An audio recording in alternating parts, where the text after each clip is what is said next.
This is Andy with QualityStocks. It's Friday, March 11th, 2011. Today we're going to take a look at IBIO. This is an AMX company trading on a ticker IBIO. Very nice climb it had going on throughout the whole year from down here around $1 all the way up to over $6. No idea what happened here fundamentally or if it was something news that came out. Pulled back though here, touched 267. You can see it's right there near that 200-day moving average. Pretty nice reversal pattern, 3-day candle pattern going on right there.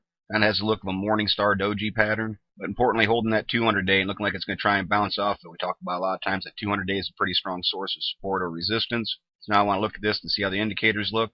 Just getting some hints. MACD histogram still quite a ways away from zero, but looks like it's trying to uptrend back towards it. Of course, we'll have our eye peeled for any sort of bullish cross of the signal line. Kind of working itself into a pincher play setup. Not exactly there yet, but a similar kind of feel to it. See that negative DI is starting to come down. The positive DI is starting to turn up. The DIs have a very nice look at this point. Could be indicative of a possible reversal coming.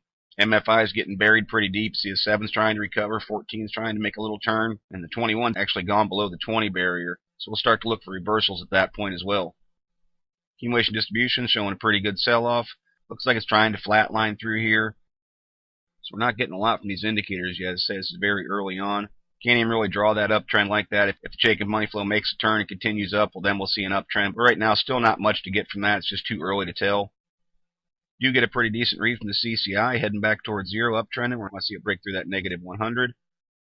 Full stow looks like it's trying to get its slight turn on, but again, it's still hanging out down here in oversold territory. We look for that break of 20 to show some momentum coming in. Trick's just not even going to get anything from that. It's still way too early. Firm downtrend it has going on. RSIs are showing a possible shift in trend, making their turns. Keep an eye on that. Start to look for some bullish crosses, the short terms through the longer terms. And the priority with this chart is those three candles. That could be a pretty nice reversal pattern. And tying that in with the support from the 200-day, that at least puts this chart up on the watch list. See, it does get a little bit of support there as well. Bounced off of that level once before making the move. So I'm going to have a close eye on it to hold this 280 level, because that's where I'd like to see it hold, not necessarily dip all the way down to 261. You can see it came down to 267 and pulled back up. But on the close for the day, I'd like to see it close above that 280 marker. On the upside, if it can make a move, certainly has a little bit of resistance right there at 314. You can see it was a tough spot for it back here last November, December. Tried to make a move towards it yesterday, bounced off, hit high of 310, pulled back down. So there's certainly going to be some resistance there. Should become a little bit more stiff when it gets up there near this 245 mark. It's definitely a little bit tougher of an area for it.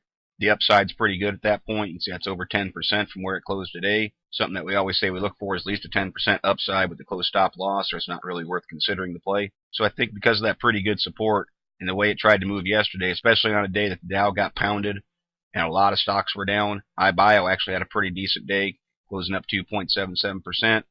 It's got some room to resistance. It also still has a gap that's left unfilled up here. So unless something really fundamentally went wrong, I'd expect to try and fill that gap at some point.